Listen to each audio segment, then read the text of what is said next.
have a very strong feeling that once I upload this video, the Forbidden List will drop.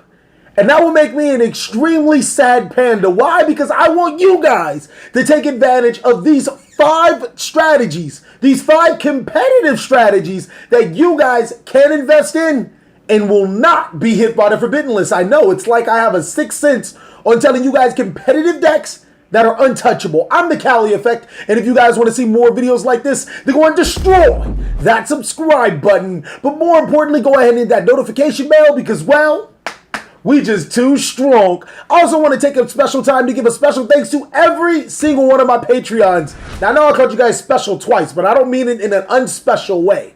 I appreciate you guys for your continued support. You guys are nothing less of amazing. Without further ado, I present to you 5 strategies that you guys should be investing in because they have a 0% chance of being hit by the Forbidden List. Am I over-exaggerating?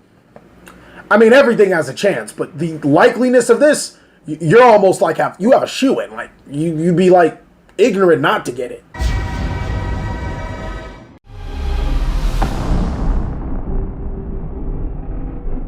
Number 5 on this list is a master, is a sack artist. This deck is known for escaping the Forbidden List. You could say it like, damn, Dante, back at it again. Escaping the September 2018 Forbidden List like you've done for the past 4 years.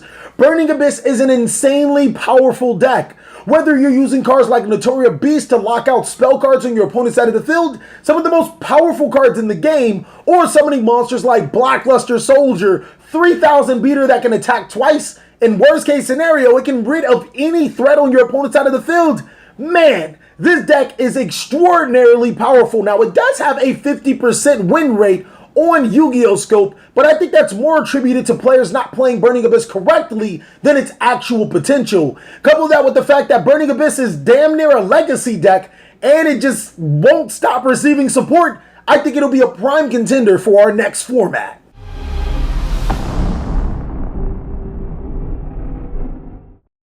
Everybody loves pendulums. Seriously. I like pendulums, you like pendulums, especially after Master Rule 4. Even the people that hated pendulums now like pendulums. But what actually confuses me is that while Pendulum Magician is a very powerful deck, no one speaks of Zehra.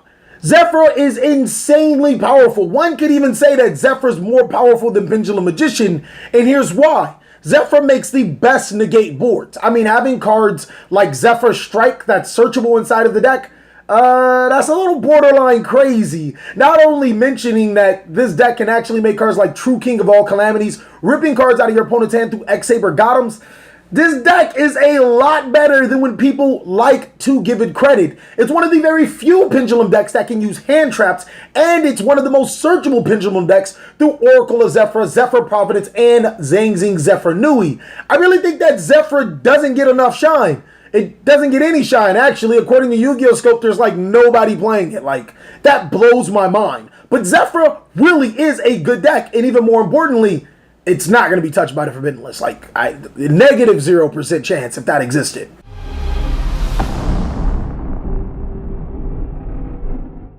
Number 3 on this list might make you sour, but I think you Dino what you're talking about.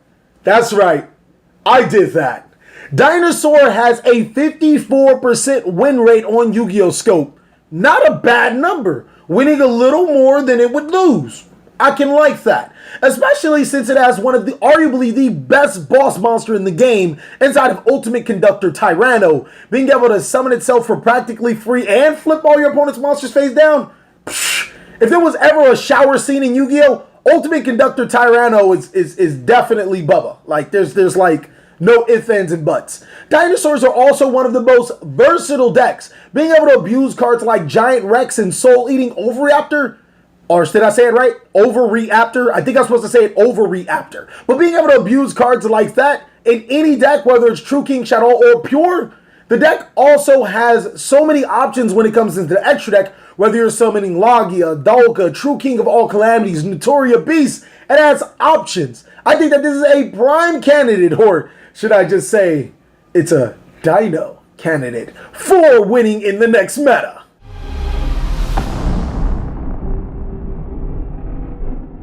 Number 2 on this list is wow. It's really good. I think that the current format might not be as beneficial for it, but once the Forbidden List takes care of some of the more peskier strategies, it's definitely a good deck. Some people might argue that there's a main board or a side deckable easy counter for this deck, but I think I'll be dragging your life points down to 0 before you can summon it. Cyber Dragon, I know you guys like that pun right there, is an insanely powerful deck. Reason being is because it has some of the most powerful Xyz, Fusion, and Link monsters in the game. The Xyz monster Cyber Dragon Infinity allows you to negate your opponent's card effects and snatch an attack position monster? What?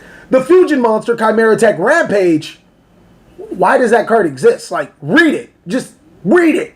It just says OTK all over it. The Link monster, while not the most powerful Link monster, probably is one of the best Link monsters to exist for an archetype. Not only because its arrow placement is insanely good and it copies the card's name and it's just a good card. This deck is really good, whether going first or going second. It can summon some insane boards to either lock your opponent out of the game or OTK them really, really fast.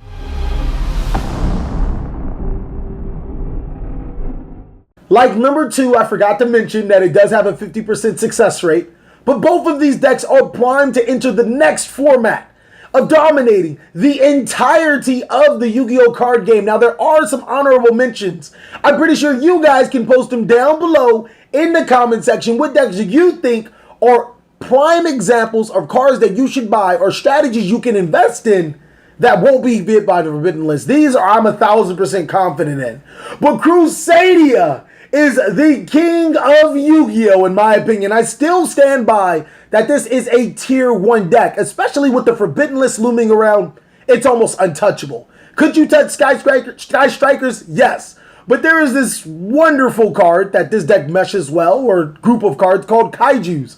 So not only being able to get rid of your opponent's major threat, but also giving you OTK potential at the same time, the deck is really good. It's very underrated in my opinion. It still has 2 card OTKs. That's insane. The other 3 cards or 3 to 4 cards in your hand can be used to stop your opponent from stopping you, and those 2 cards could be an OTK.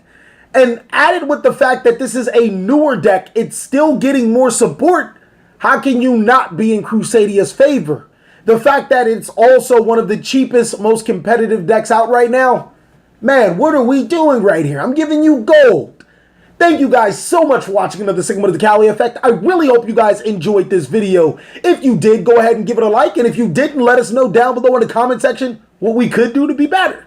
Please like, comment, subscribe, but most of all, enjoy. I hope you guys are having a great day like I am.